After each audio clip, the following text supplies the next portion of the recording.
ॐ नमो भगवते वासुदेवाय। ॐ नमो भगवते वासुदेवाय। ॐ नमो भगवते वासुदेवाय। ॐ अज्ञानतिमिरान्धस्य ज्ञानाञ्जनशलाकया चक्षुरुन्मिलितं येन तस्मै श्रीगुरवे नमः।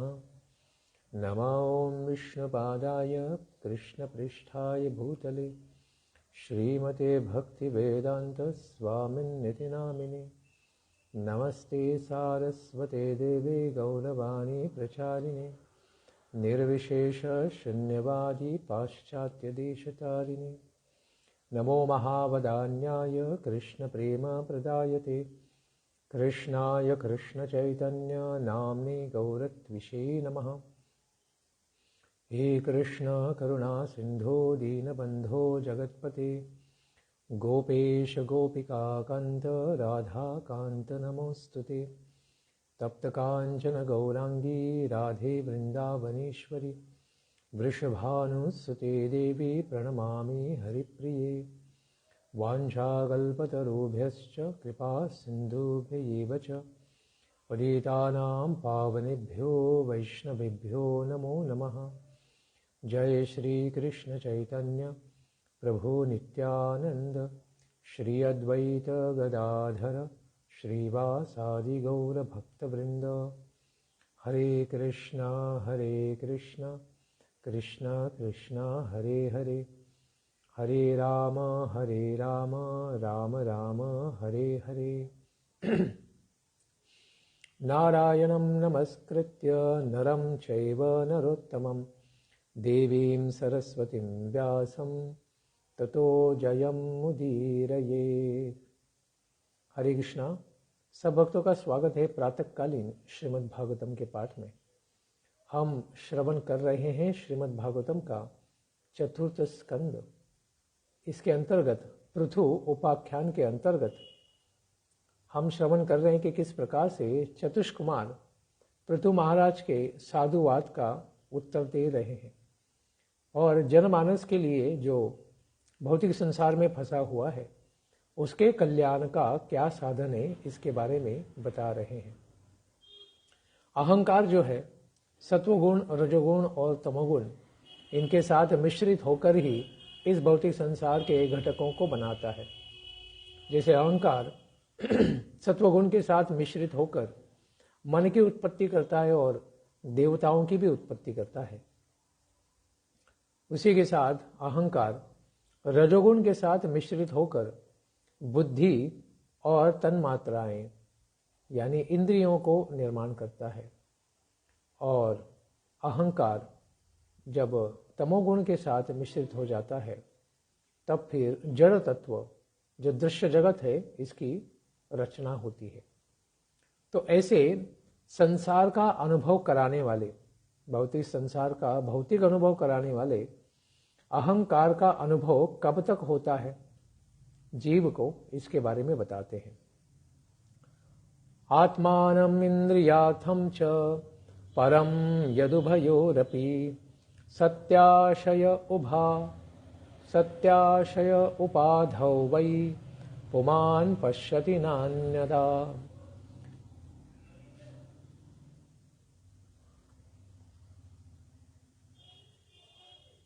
आशये उपाधौ सति पुमान् आत्मानम् इंद्रियार्थम च उभयो अपि यत् परम पश्यति न अन्यदा। कहते हैं कि आशय जब तक अंतःकरण रूपी उपाधि रहती है कि मैं ये खास व्यक्ति हूं, सती होने पर सती सप्तमी कहते हैं तब तक पुरुष को जीवात्मा इंद्रियों के विषय और इन दोनों का संबंध कराने वाले अहंकार का अनुभव होता है, लेकिन उसके पश्चात नहीं, क्योंकि जीव स्वयं को इंद्रिय मन बुद्धि मान रहा है। तभी तक तो जो अहंकार से निर्मित है तभी तक ये अहंकार का अनुभव होगा। जब वह स्वयं को आत्मा मानना शुरू कर देता है तब फिर उसके अंदर ये अहंकार की भावना नहीं रह जाती है। इसलिए आचार्य कहते हैं कि दृष्टि और दृश्य के भेद की प्रतीति का कारण अंतःकरण ही है। हृदय या मन के कारण ही लगता है कि जो देख रहा हूं और मैं जो देख रहा हूं ये सब भिन्न भिन्न है। इस अर्थ का प्रतिपादन करते हैं अन्वय और व्यतिरेक के द्वारा। दृष्टा आत्मा दृश्य इंद्रियों के विषय जैसे रूप, रस, गंध, स्पर्श, उन दोनों के संबंध का कारणभूत अहंकार की प्रतीति अंतःकरण के रहने पर जागृतावस्था और स्वप्नावस्था में होती है, उससे भिन्न सुषुप्तावस्था में नहीं होती है। कहा भी गया है दृश्यानुरंजितम इत्यादि दृश्य के अनुसारंजित दृष्टा है और दृष्टा से अनुरंजित दृश्य अहंकार उन दोनों से संबद्ध होता है। उसका नाश हो जाने पर आत्मा का अभेद हो जाता है, यानी तब फिर हम केवल आत्मा वस्तु आत्मा को ही देखेंगे, भौतिक वस्तुओं को स्वयं के रूप में कभी भी उसकी कल्पना नहीं करेंगे। इसीलिए यह आध्यात्मिक भाव प्राप्त करना अत्यंत आवश्यक है। लेकिन इस संसार में व्यक्ति तो अज्ञानवश है, तो ऐसा अज्ञानग्रस्त व्यक्ति भेद को क्यों देखता है कि मैं और मेरा, इस प्रकार का अहम ममेति ऐसा भेद क्यों देखता है? तत्वदर्शियों का संग क्यों अत्यंत आवश्यक होता है? इसका उत्तर चतुष कुमार आगे देते हैं। निमित्ते सति सर्वत्र जलादावपि पुरुषः आत्मानश्च परस्यापि भिदाम पश्यति नान्यदा। पुरुष निमित्ते सति, यानी इस भौतिक संसार में पुरुष जल, दर्पण आदि के निमित्त रहने पर ही, जलादौ अपि आत्मानः च परस्य अपि, स्वयं का बिंब रूप आत्मा जो वास्तविक हमारी छवि है, और प्रतिबिंब जो आभासी छवि है, जो प्रतिबिंब यानी रिफ्लेक्शन, भिदाम पश्यति अन्यदान, इस प्रकार के रूपों को, दृश्य पदार्थों के भेद को देखता है, लेकिन अन्य समय में नहीं। इसीलिए जब तक हम इस शरीर के द्वारा, इस भौतिक इंद्रियों के द्वारा स्वयं को देखने का प्रयास करते हैं, तो केवल हम शरीर और मन बुद्धि इस स्तर पर ही विचार कर सकते हैं, आध्यात्मिक स्तर पर विचार नहीं कर सकते। इसीलिए इस आंखों के द्वारा, जड़ आंखों के द्वारा हम भौतिक जगत को तो देख सकते हैं, भौतिक शरीर को देख सकते हैं, वैसे तो मन और बुद्धि को भी नहीं देख सकते, लेकिन शरीर को देख सकते हैं, लेकिन आत्मा को नहीं देख सकते। इसीलिए जब तक यह भौतिक देहात्म बुद्धि है, तब तक ही ये भौतिक संसार और भौतिक शरीर हमें दिखता रहेगा अहंकार के कारण। तो उस अज्ञानी व्यक्ति की इंद्रियां कितनी शक्तिशाली होती हैं? भौतिक संसार में जो भौतिक शरीर प्राप्त है, वह जो अज्ञानी व्यक्ति है उसकी इंद्रियों में कितनी शक्ति है, इसको बताते हैं। इंद्रियैर्विषयाकृष्टैर् आक्षिप्तं ध्यायतां मनः चेतनां हरते बुद्धेः स्तंभस्तोयमिव हरदात्। ध्यायतां विषयाकृष्टैः, विषयों के ही ध्यान करता हुआ, चिंतन करने में लगा हुआ, विषयाकृष्टैः, अपने भौतिक विषयों में, इंद्रियों के विषय में जो आकृष्ट हो गया है, फंस गया है, आसक्त हो गया है। इंद्रियैहि आक्षिप्तम, और वे मन को भी अपनी ओर उसी तरह खींच लेती है। बुद्धे है, मनः बुद्धे, मन को, बुद्धि को, चेतनाम स्तंभतोयाम हृदात इव, इस प्रकार से खींचता है। उसके लिए उदाहरण देते हैं कि जलाशय में जमे हुए तृण, यानी तल, जो जलाशय या तालाब का जो तल होता है उसमें काफी तृण आते हैं, घास आती है, पानी वाली घास, अपनी जड़ से फिर क्या करती है, वो जलाशय को ही, यानी उसके जल को ही खींच खींच के पीती है, और एक दिन तो उसको पूरा पीकर जलाशय को ही समाप्त कर देती है। उसी तरह इन इंद्रियों में जो आसक्त मन है बुद्धि की विचार शक्ति को हर लेता है। मन भी क्या करता है, वैसे तो मन को बुद्धि के द्वारा नियंत्रित होना चाहिए, क्योंकि मनसस्तु पर बुद्धि, बुद्धि मन से श्रेष्ठ है। लेकिन मन इतना शक्तिशाली हो जाता है, अगर वो भौतिक इंद्रियों में आसक्त हो जाता है तो बुद्धि का भी हरण कर लेता है। यह उसकी शक्ति है।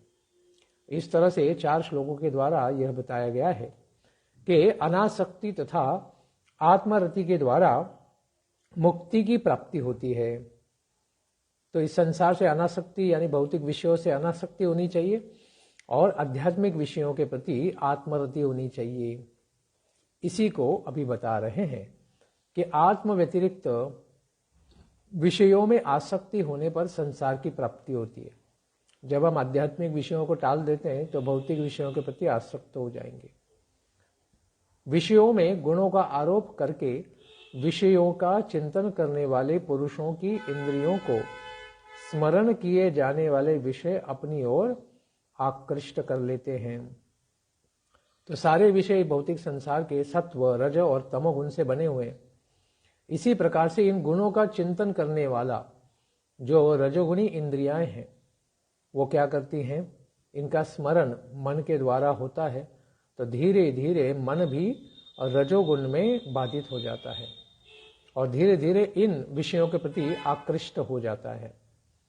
विषयाकृष्ट इंद्रियां मन को अपनी ओर आकृष्ट करके उसको विषयासक्त बना देती हैं।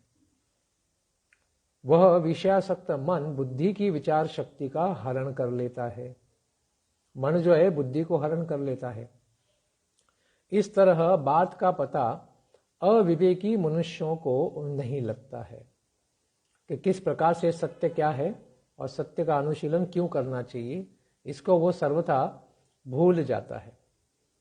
इस बात को इस दृष्टांत के द्वारा बताया कि जलाशय के तट पर उत्पन्न कूषा आदि घास और जल के अंदर भी घास क्या करती है, अपने जड़ों से जलाशय के सारे द्रव्य को, जल को खींच कर सुखा देती है। उसी प्रकार से इंद्रियां और मन बुद्धि और आत्मा बुद्धि को पूरी तरह क्या करती है, भौतिक विषयों में लगाकर आध्यात्मिक विषय से सुखा देती है। तो जैसे गीता में भी बताया गया है, बुद्धि नाशात प्रणश्यति। तो यह किस प्रकार से फिर संभव होता है, इसको बताते हैं और चतुष्क कुमार हमें चेतावनी देते हैं कि ज्ञानार्जन कभी भी क्यों नहीं त्यागना चाहिए। भ्रश्यत्यनुस्मृतिश्चित्तम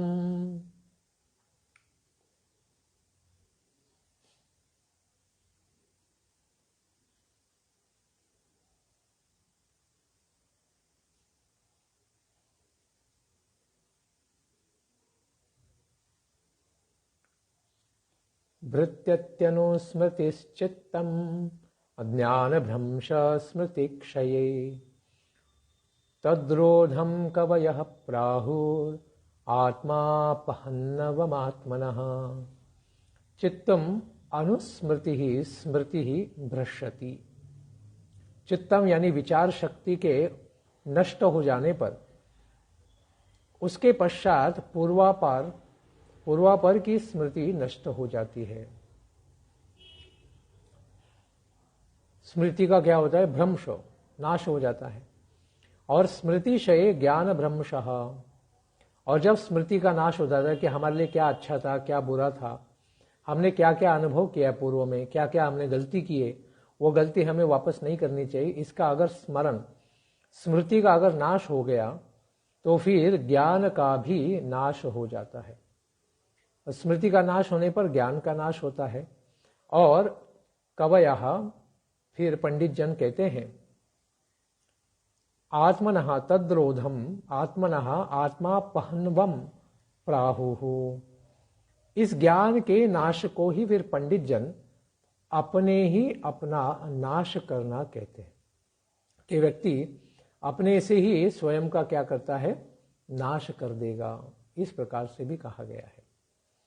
तो इसीलिए ध्यायतो विषयान पुंसान, जब हम विषयों को बहुत ज्यादा आसक्ति भाव से देखेंगे तो फिर क्या होगा, संगस्तेषु उपजायते, संग हो जाता है, यानी मन हमेशा इंद्रियों के विषय में चिंतन करता है और फिर उस चिंतन के द्वारा क्या हो जाता है, काम की उत्पत्ति हो जाती है और फिर कामात क्रोधो भी जायते, काम अगर सेटिस्फाई नहीं होता है, परिपूर्ण नहीं होता है तो क्रोध आ जाता है और परिपूर्ण हो गया तो लोभ हो जाता है। तो अगर परिपूर्ण नहीं हुआ तो क्रोध आ जाता है। तो क्रोधात भवति सम्मोह, क्रोध के कारण व्यक्ति सम्मोह में आ जाता है और सम्मोह के पश्चात सम्मोहात स्मृति भ्रंशः, स्मृति का नाश हो जाता है और स्मृति नाश होने से स्मृति नाशात बुद्धि नाशात विनश्यति, स्मृति नाश से बुद्धि का नाश होता है क्योंकि स्मृति यह बुद्धि का ही एक कार्य है। और फिर उसके पश्चात व्यक्ति क्या है, भौतिक संसार में फंस जाता है। इसीलिए हमें यानी अध्यात्मवादियों को हमेशा ज्ञान का अर्जन करते ही रहना चाहिए, यानी ज्ञान का अनुशीलन, श्रवण, पालन, निधिध्यासन हमेशा करना चाहिए, जिसके द्वारा हम अधर्म के रास्ते पर कभी नहीं जाएंगे और धर्म को हमेशा पालन करते ही रहेंगे। इस प्रकार की भावना को रखना अत्यंत आवश्यक होता है और यही भावना हमें सब प्रकार के अधर्म और पापों से बचाती है। इसीलिए मंत्र जप करना, भागवत श्रवण करना, कीर्तन करना, प्रसाद पाना, एकादशी व्रत करना, इनका कभी भी त्याग नहीं करना चाहिए। इसीलिए भगवान भी गीता में कहते, यज्ञ दान तप पावनानि मनीषी नाम, यज्ञ दान और तप पावन से पावन भी मनीषी महर्षियों को भी पवित्र करते हैं, इसलिए वे लोग भी इसका कभी त्याग नहीं करते हैं। इसलिए आत्मा के लिए सबसे बड़ी हानि फिर क्या हो सकती है? बुद्धि नाशात प्रणश्यति कहने के पश्चात बताते हैं चतुष कुमार, नातः परतरो लोके पुंसः स्वार्थ व्यतिक्रमः यदध्यन्यस्य प्रेयस्त्वम् आत्मानः स्वव्यतिक्रमात्, यदधि आत्मानः प्रेमस्त्वम् आत्मानः स्वार्थ व्यतिक्रमः पुंसः लोके अतः परतरः स्वार्थ व्यतिक्रमः न। जब आत्मा के ही उद्देश्य से अन्य वस्तुएं प्रिय प्रतीत होती हैं, आत्मानः प्रेमस्त्वम, केवल आत्मा के संबंधी ही आध्यात्मिक वस्तुएं प्रिय लगती हैं, तो उस आत्मा का अपने ही द्वारा, आत्मा यानी यहां पर शरीर का भाव है कि जब केवल शरीर के उद्देश्य के लिए ही इंद्रिय विषय, इंद्रिय भोग और उसी प्रकार के संसाधन हम जुटाते रहेंगे, उन्हीं को प्रिय मानेंगे, तो फिर क्या होगा? आत्मा का अपने ही द्वारा नाश हो जाएगा। उसे बढ़कर संसारी जीव की कोई दूसरी हानि नहीं होती है। अगर हमने अपने आत्मा का ही नाश कर दिया, यानी हमने आत्मबुद्धि, आत्मरति को त्याग कर दिया, तो भौतिक विषयों के प्रति आसक्ति हमें किसी भी काम में नहीं आएगी। इसलिए आवश्यकता है कि हम भगवान के दिव्य नामों का कीर्तन करें और वही हमारे परम आत्मा होने के कारण उनका ही स्मरण करें।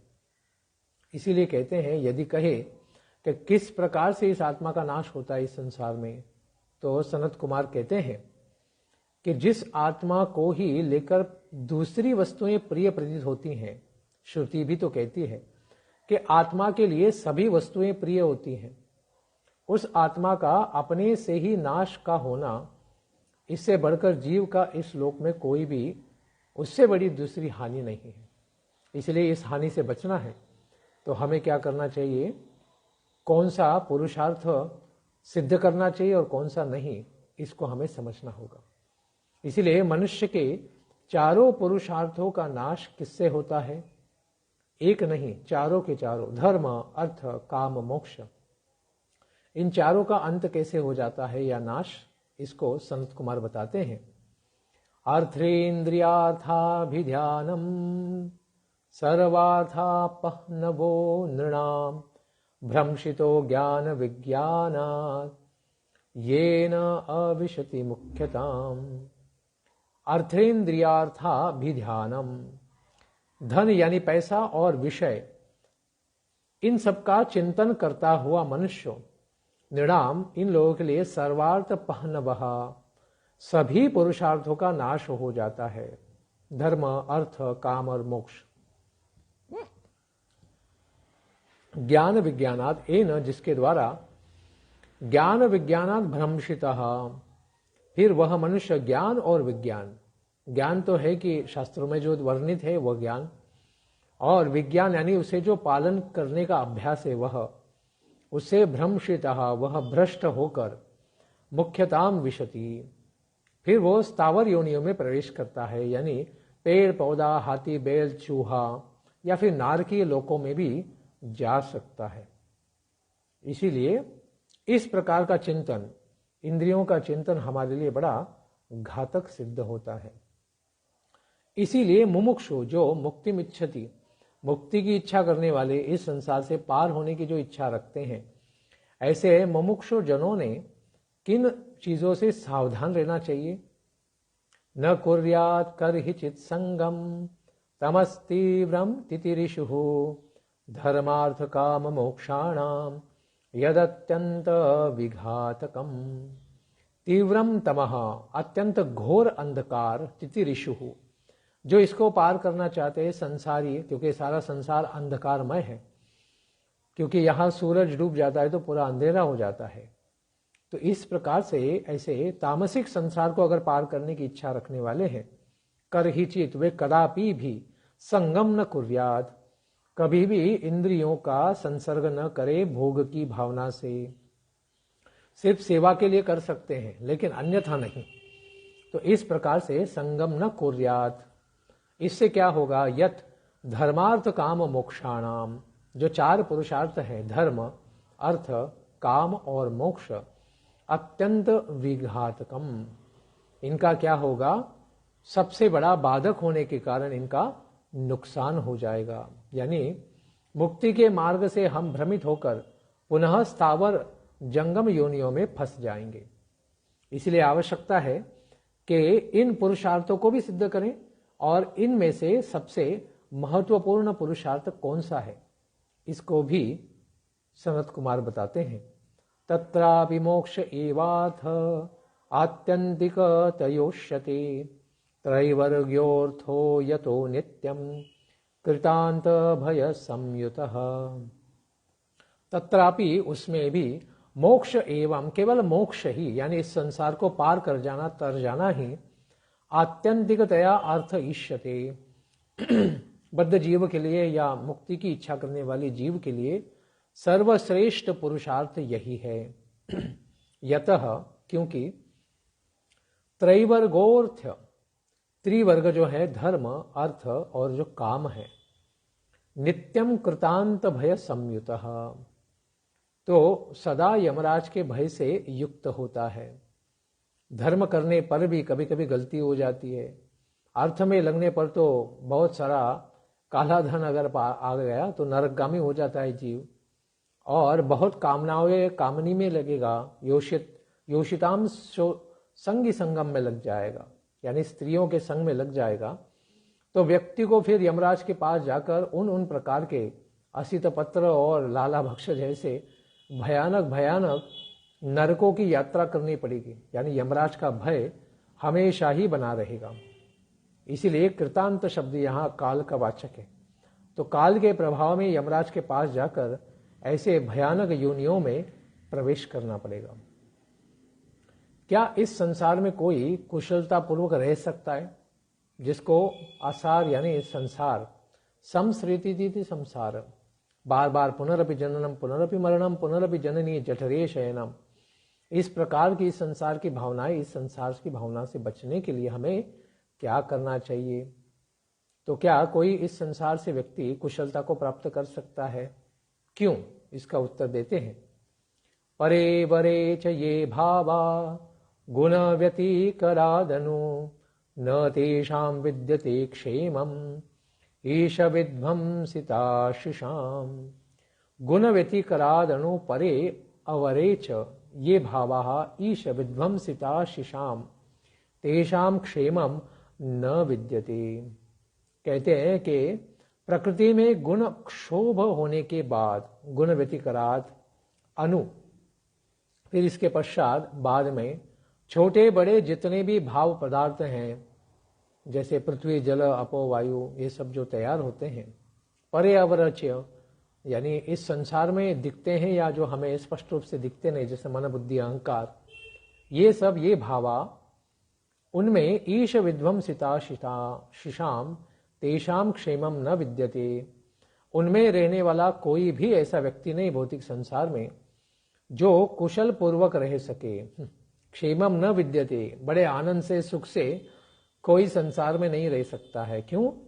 क्योंकि उन सबों को विध्वंसिता शिशाम, भगवान की काल शक्ति के द्वारा, ईश शक्ति के द्वारा विध्वंस कर दिया जाता है। तो कोई यहां से शांति से भी रहना चाहे तो भी नहीं रह सकता है। क्यों? क्योंकि ये ब्रिज है, ब्रिज यानी पुल। तो पुल को किस लिए उपयोग में लाया जाता है? इस जमीन से नदी या समुद्र को पार करके उस दिशा में जाना। लेकिन उस पुल में अगर घर बनाकर हम बैठ जाएंगे तो उसमें क्या होगा? जैसे भी कोई वाहन उस पुल से पार होना चाहता है तो उसमें कंपन आएगा। और पीछे देखा भी गया है गुजरात में कि इस प्रकार से एक बड़ा पुल गिरने के कारण काफी लोगों की जानें चली गई, मौत हो गई। तो यानी पुल के ऊपर घर बनाना यह उसका कार्य नहीं है, उसको जल्दी से जल्दी पार कर देना चाहिए। इसी प्रकार से मनुष्य रूपी नौका या पुल जो है, इस संसार से हमें आध्यात्मिक संसार में पार कराने के लिए सुविधा देता है।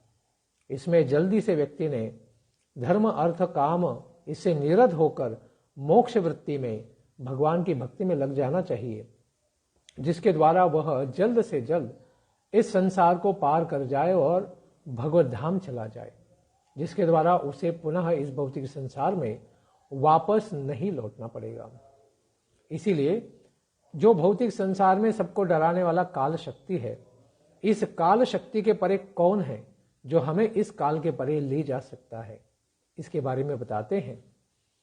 तत्वं नरेन्द्र जगता मततस्तु सांश देहेन्द्रिया सुधीषणात्मभीरावृतानां यक्षेत्र वित्तपतया हृदि विश्वगावी प्रत्यक्षकास्ति भगवान स्तमवेहि सोस्मि। नरेंद्र, हे नरों में इंद्र राजा पृथु, यह भगवान, जो भगवान इंद्रिया सुधीषणात्म भीरावृतानाम जगताम अत तस्तुषाम च हृदि, जो भगवान देह, भौतिक शरीर, इंद्रिय, प्राण, बुद्धि और अहंकार से आवृत्तानाम, समस्त जो जंगम और स्थावर है, चर अचर जो सृष्टि है, प्राणियों के हृदय में, हृदय में क्षेत्र वित्तपतया, हृदय में सर्वत्र साक्षात जीव के नियामक अंतर्यामी रूप से प्रकाशित हो रहे विश्वक, सारे संसार को आवी ही प्रत्यक्ष चकास्ती, क्या चकास्ती यानी प्रकाशित होते हैं। तमेव सोस्मि अवेही, उन्हें तुम क्या समझो? सारे जीवों के परमात्मा ही समझो, या फिर हम उन्हीं के क्या हैं? अंश रूप में है। आत्मा जो है परमात्मा के अंश है। इसी प्रकार से समझे। स तु परिचिन्नः एवं भूतो यो भगवान स्तमवेहीति, इस प्रकार से कहते हैं कि इस संसार में सारे चर अचराचर जो जीव हैं वो भौतिक शरीर, मन, इंद्रिय, अहंकारों के द्वारा ढके हुए। लेकिन फिर ये जब क्या करेंगे? हृदय में स्थित परमात्मा का दर्शन कर लेंगे, तब फिर इस भौतिक आवरण को पार करके फिर देख पाएंगे कि हृदय में तो साक्षात भगवान ही विराजमान है और वही हमारे स्वामी हैं।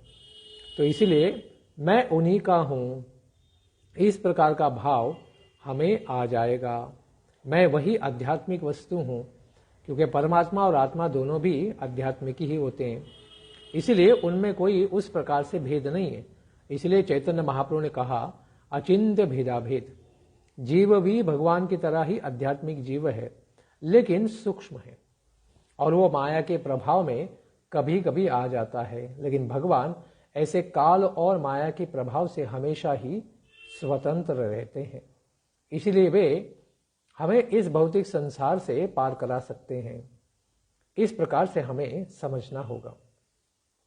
तो भगवान, जैसे हम इस शरीर के केवल क्षेत्रज्ञ इस शरीर के बारे में क्या चल रहा है जानते हैं, लेकिन भगवान तो सर्वश्रेष्ठ क्षेत्रेषु भारत, सारे शरीरों में क्या चल रहा है इसको वे समझ सकते हैं, इसलिए वे अत्यंत महान हैं। इसलिए हम भगवान नहीं हैं, हम भगवान के अंश हैं, जीव हैं, लेकिन भगवान की कृपा से हम इस भौतिक माया शक्ति और अहंकार को पार कर सकते हैं और सर्वत्र व्यापक परमात्मा का दर्शन भी कर सकते हैं। इसीलिए ऐसे परमात्मा के बारे में और हमें समझाते हैं, यस्मिनिदं सद सदात्मतया विभाति माया विवेक विदुति सजीवा हि बुद्धिः तम नित्य मुक्त परिशुद्ध विबुद्ध तत्वं प्रत्यूढ़ कर्म कलील प्रकृतिं प्रपद्ये। यस्मिन् इदं सदात्मतया विवेक विदुति ही माया विभाति। यस्मिन् इस संसार में, जिन परब्रह्म में यह संपूर्ण मायामय जगत कार्य कारण रूप से प्रतीत होता है। यस्मिन का अर्थ इदम, यानी भगवान के बारे में बता रहे हैं कि संसार में जो भी दृश्य है या अदृश्य चीजें प्रकट है, ये सब चीजें भगवान में ही आश्रय लेती हैं। और विवेक हो जाने पर, यह दिव्य ज्ञान का विवेक बुद्धि में प्रकट हो जाने पर यह उसी तरह विनष्ट हो जाता है। विवेक विदुति अहि बुद्धि ही, जिस तरह माला में होने वाली सर्प बुद्धि के यह माला है, यह सर्प नहीं है, इस प्रकार की जब बुद्धि हो जाती है, इस ज्ञान के द्वारा विभाति नित्य मुक्त परिशुद्ध, फिर वो नित्य मुक्त निर्मल जीव हो जाता है। इस माया को कोई भौतिक आध्यात्मिक आनंद का कारण नहीं है। ये जो समझ जाता है कि आनंद तो आध्यात्मिक संसार में, भौतिक संसार में केवल दुख ही दुख है और यहाँ अज्ञान रूपी अंधकार है केवल, यह जो व्यक्ति समझ जाता है वह फिर नित्य मुक्त क्या होता है, इस भौतिक संसार की भोग वासना से परिपूर्ण रूपेण मुक्त हो जाता है। और विबुद्ध तत्वम, उसे फिर ज्ञान स्वरूप परमात्मा भगवान इनका दिव्य ज्ञान हो जाता है। और स्वयं ही प्रत्यूढ़ कर्म कलिलम तम प्रपद्ये, स्वयं ही कर्म फल से कलुषित प्रकृति से भगवान परे हैं और वैसे तो आत्मा भी परे है। इसका दिव्य ज्ञान करने से उन्हीं भगवान की शरणागति मैं करता हूं, अहम तम प्रपद्ये, उसी भगवान की शरण में मैं जाता हूं, इसी प्रकार का संकल्प लेता है। उन्हीं के नाम श्रवण के द्वारा, कीर्तन के द्वारा, भागवत श्रवण के द्वारा नित्य सानिध्य प्राप्त करता हूं। इस प्रकार से स्थावर जंगम के कारण, हमारे भी कारण भगवान, इनमें ही बुद्धि लगाने से हमारा हृदय इस भौतिक संसार रूपी वासनाओं से मुक्त हो सकता है। इसीलिए कहते हैं कि यही कर्म की ग्रंथि को पार करने का एकमात्र कारण बन सकता है। यत्पाद पंकज पलाश विलास भक्त्या कर्माशयं ग्रथितमुद्ग्रथयन्ति सन्तः तद्वन्न रिक्तमतयो यतयोऽपि रुद्धः स्त्रोतो गणास्तमरणं भज वासुदेवम्। संतः, जो संत जन है, भगवान के भक्त जन है, महात्मा जन है, यत्पाद पंकज पलाश विलास भक्त्या, उन्हीं दिव्य भगवान के, श्री भगवान के चरण कमल के अंगुली रूप दल की फैलने वाली प्रभा, जो दिव्य तेज है भगवान के चरणों से प्राप्त होने वाला, उन्हीं की भक्ति के द्वारा कर्मों से ग्रथितम कर्माशयम, उस भक्ति के द्वारा जो ग्रथित अहंकार कर्म या कर्मों के फल रूपी जो ग्रंथि है, उसको इस प्रकार क्या करते, उद्ग्रथयंती, उसको विदीर्ण कर देते हैं, फाड़ देते हैं, नष्ट कर देते हैं, कि उनके समान समस्त इंद्रियों का प्रत्याहरण करके अपने अंतःकरण को निर्विषय बनाने वाले सन्यासी गण भी वैसा नहीं कर पाते। जो ज्ञान का अनुशीलन करते हैं, योग का या निष्काम कर्म का अनुशीलन करने वाले हैं, तस्त्रोतो गणाः रिक्तमतयः, जिनके हृदय में अभी क्या केवल निराकार के पीछे लगे हैं या फिर भौतिक संसार के प्रति उनकी कोई भावना बची नहीं है, रिक्त हो गए हैं। मतयः, मति में उनके अभी किसी भी प्रकार की भौतिक वासना नहीं है। यततः पीनः, ऐसे होने पर भी तम उनके लिए ये भगवान प्राप्त नहीं है, और उनके अंदर हृदय में जो ये अहंकार रूपी ग्रंथि है पूर्ण रूप से नष्ट नहीं होती। लेकिन भगवान के जो भक्त होते हैं, जो भगवान के चरण कमलों का आश्रय लेते हैं, नाम का आश्रय लेते हैं, अरणम वासुदेवम भज, उन्हीं सबों के आश्रय परमात्मा को हमें और तुम्हें भी क्या भज, यहां पर उपदेश दे रहे पृथु महाराज को और सारे जनों को कि आप क्या करें, शरण ग्रहण करें, उनका भजन करें। महर्षि जन यह तो उपदेश दे चुके हैं कि उन्हीं परमात्मा को तुम जानो, किंतु उस ज्ञान का होना बड़ा कठिन है इस भौतिक संसार में। अतएव 2 श्लोकों में उसी भक्ति का उपदेश देते हैं जो इस मोक्ष का कारण बनेंगी। जिनके चरण कमल के पलाश रूपी अंगुलियों के विलास अर्थात कांति, दिव्य प्रभाव की स्मृति रूप भक्ति के द्वारा, कर्मों के द्वारा ग्रथित अहंकार रूप ग्रंथि को छिन्न भिन्न कर दिया जाता है, कि उस प्रकार से अपनी इंद्रियों का प्रत्याहार के द्वारा, यानी इंद्रियों को अपनी इंद्रिय विषयों से दूर रखना, आंखों को अच्छे अच्छे सुंदर लोगों से दूर रखना, नाक को अच्छे अच्छे सुगंध से, जिह्वा को अच्छे अच्छे पदार्थों से अलग रखना, इस प्रकार की अपनी बुद्धि को निर्विषयी बनाने वाले यतिगण भी उस प्रकार से नहीं विदीर्ण कर पाते हैं जितना के भक्तगण कर सकते। इसी से भगवान के चरणों में भक्ति जो है अत्यंत परम महान है, ज्ञान योग और निष्काम कर्म से भी श्रेष्ठ है, यही इसमें प्रतिपादित होता है। उन संपूर्ण जगत के शरण भगवान वासुदेव में ही तुम्हें मति लगानी चाहिए, उनका भजन करना चाहिए। वही हमें इस भौतिक संसार के भव सागर को पार कराने में मदद करेंगे। इसी को बताते हैं, कृच्छ्रो महानीव भवार्णवम प्लवेशाम षड्वर्गनक्रमण सुखेन तितिरंशति तितिरशन्ति तत्वं हरेर्भगवतो भजनीयमंग्रिम कृत्वोडुपम व्यसनमुत्तर दुस्तरार्णम। षड्वर्ग नक्रम, मन और इंद्रिया ये षड्वर्ग है। यह क्या है, भवार्णव, इस भौतिक संसार में क्या है, मगर रूपी है।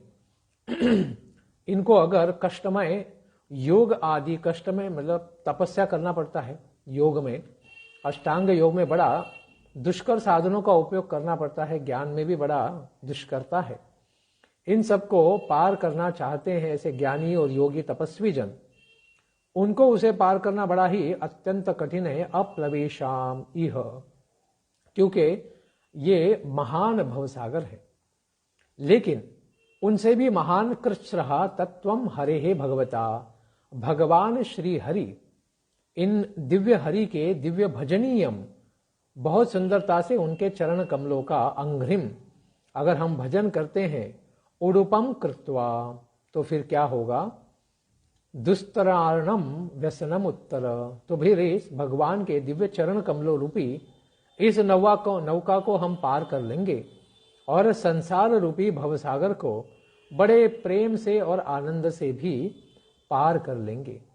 यदि कहें कि जो ब्रह्म विदाम अपनोति परम, यह श्रुति कहती है कि ब्रह्म को तो जो जानने वाले बड़े महान ज्ञानी हैं उसे प्राप्त कर लेते हैं, ब्रह्मवेता पुरुष मुक्ति को प्राप्त कर लेता है। इसीलिए यह कहा जा रहा है कि यति जन, जो सन्यासी जन भी हैं, अहंकार रूपी ग्रंथि के नहीं उद्ग्रथित कर पाते, उसको नाश नहीं कर पाते, तो इस पर कृच्छ्र इत्यादि श्लोक कहा है।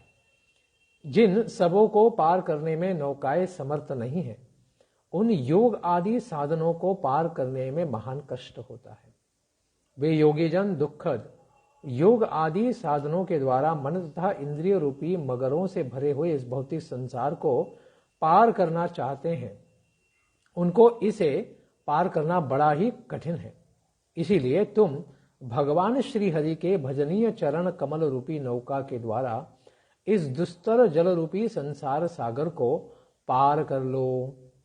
इसीलिए अगर भगवान के चरण कमल हम धारण करें तो उन चरण कमलों की नौका में बैठने से हम भौतिक संसार अत्यंत छोटा वत्स के पद के जितना बड़ा होगा हम सरलता से पार करके भगवान के धाम को जा सकते हैं। तो ऐसे धाम को प्राप्त करना है तो भगवान का भजन ही हमारे लिए एकमात्र कारण है। ऐसा दिव्य संदेश देने के बाद सनत कुमार जी और पृथु के इस संवाद के पश्चात आगे क्या हुआ, इसको हम श्रवण करेंगे कल के प्रातःकालीन सत्र में। धन्यवाद। हरे कृष्णा। ग्रंथराज श्रीमद् भागवतम की जय। निताई गौर प्रेमानंदे। हरि हरि बोल। पृथु उपाख्यान की जय।